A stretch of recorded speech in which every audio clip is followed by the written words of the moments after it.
name is Jana. I am actually your veterinary technician today. And who do we have here today? Hi, I'm Tammy. This is Dusty Crawpopper, and we've had him for about a month now.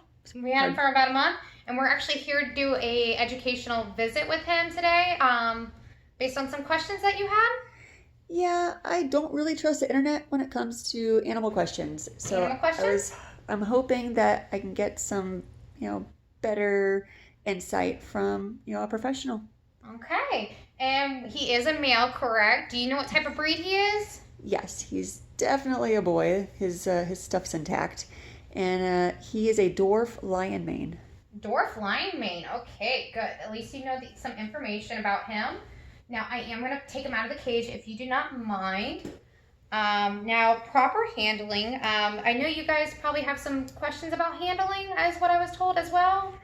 Yeah, so I know that like with some animals you could do the scruff thing, but because he's so tiny and skinny, I wasn't sure if that would be good for him. So we usually take him out with we put our hands under him, kind of like how you did. Is that what is better? Well, since he is a dwarf rabbit, yes, they don't have that much skin. I personally would recommend just keeping a hand underneath their back hind legs. Make sure they are scruffed close to your body if you're handling them. Now my stethoscope is in the way. Another thing is if they are frightened, most of the time, since he is a dwarf, it's very hard to get his head underneath the elbow area. Most of the time you want to do that, and with putting them back in the cage, which I am going to do for you and show you, you want to hold underneath their legs so they don't hurt their actual spine. They can actually damage their spine if they kick really hard. We don't want that. You will hold onto the neck area while scruffing the bottom. The best way to put them back in the cage is just nice and easy, and sometimes they will kick, but as you can see, that happened really quickly.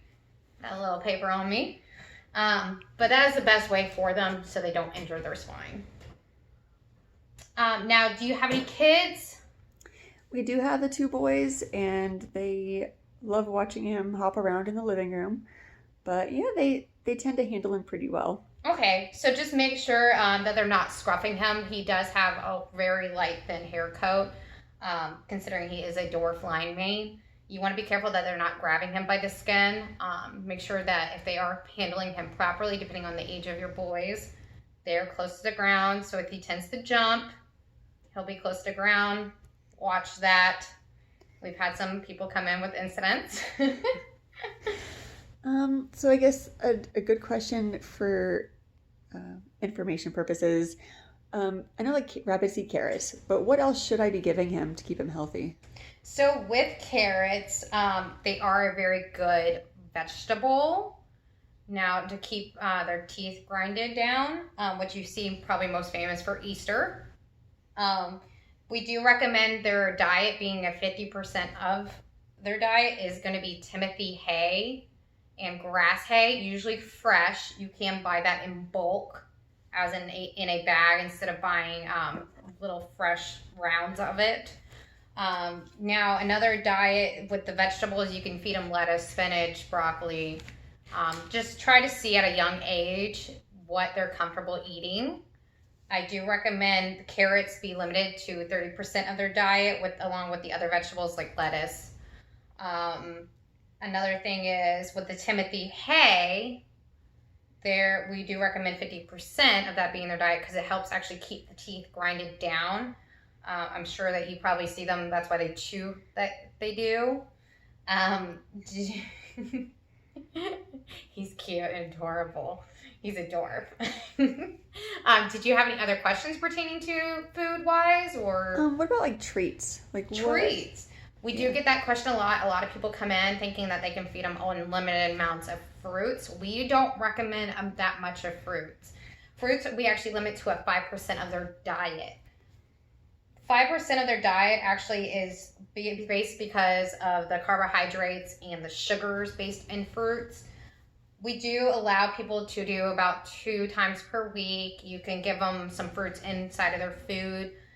Usually midday before they're active to help burn it off.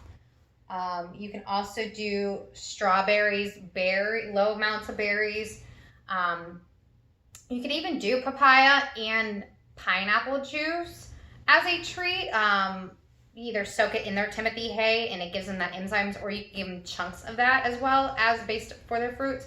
But we recommend papaya and pineapple mainly because they have enzymes and it actually helps prevent them with their hairballs that they cannot cough up like a cat can.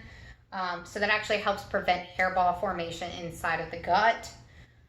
Since you do have a lion's mane, I do recommend keeping up with that at least 2 times a week. Try to maximize it 2 or 3 times a week. Soak it in their Timothy hay, or you can give them supplements as in the dried dehydrated versions if they don't like the juice itself on their food. Now there are other treats you can do, such as what I see here. You do have salt minerals, which are basically okay to give them. Sometimes they don't like it. That's really recommended for rabbits that are kept outside. Is your rabbit kept inside most of the time? Yep, he stays in my son's room, actually. Okay, good. And you actually got a perfect cage for that. It's basic size that you have. You have toys, I see, that are in the shape of a carrot. That's cute. We do recommend with the treats, though, keep it to a minimum. We don't want to interfere with their gut or their digestive system with the large amount of sugars that fruits do carry.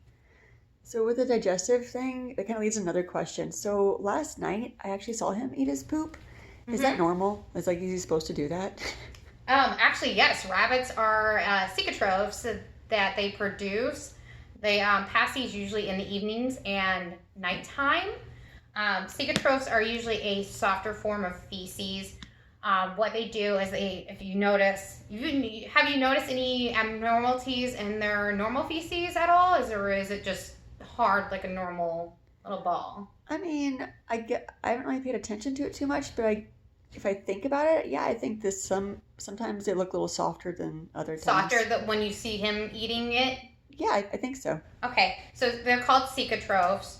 Now rabbits this is a normal eating digestive behavior. They actually tend to eat their own feces, which are called cecotrophs at the evening time. This allows them to get extra nutrients and vitamins out of their past feces. And what they do is they eat it and redigest it to get the extra vitamins along with the extra nutrients that they need. And then they will actually pass it as a normal feces. So it's not abnormal. It is completely normal and healthy for a rabbit to do that. Okay. So as you can see the bedding that's all over you. Yes. Sorry about that. Is that the best bedding for him, or we do. We actually recommend paper bedding. This seems like a form that you buy from the store. It looks like it's a dust free that you have currently in him. That is perfectly fine. It probably absorbs a lot more too of the urinating if you choose to do that.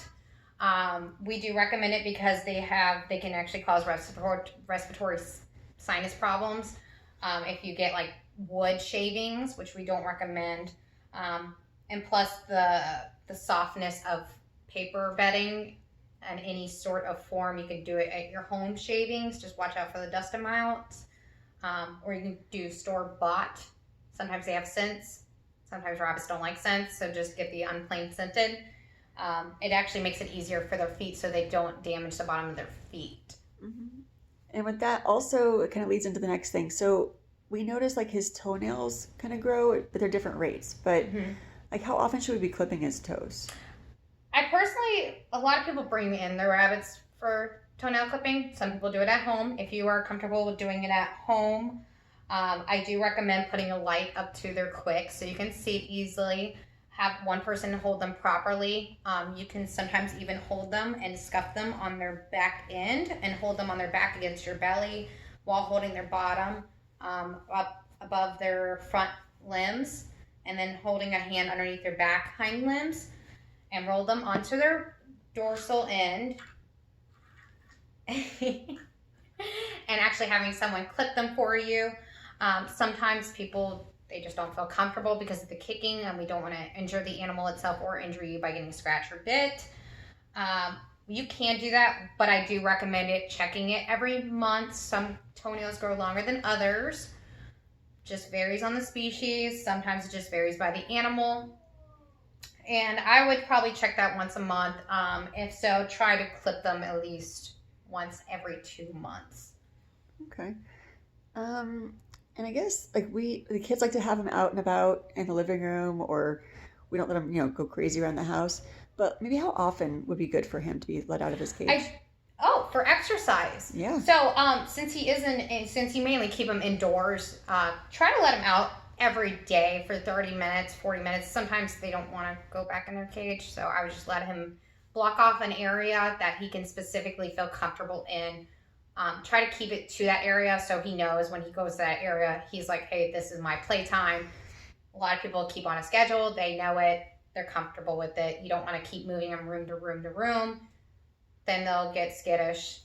But sometimes you can leave them out from 30 minutes to an hour daily, just because you want to get them out of this cage and actually get them room to run around, hop along, kick, do their funny little business, and flop like their back legs are out.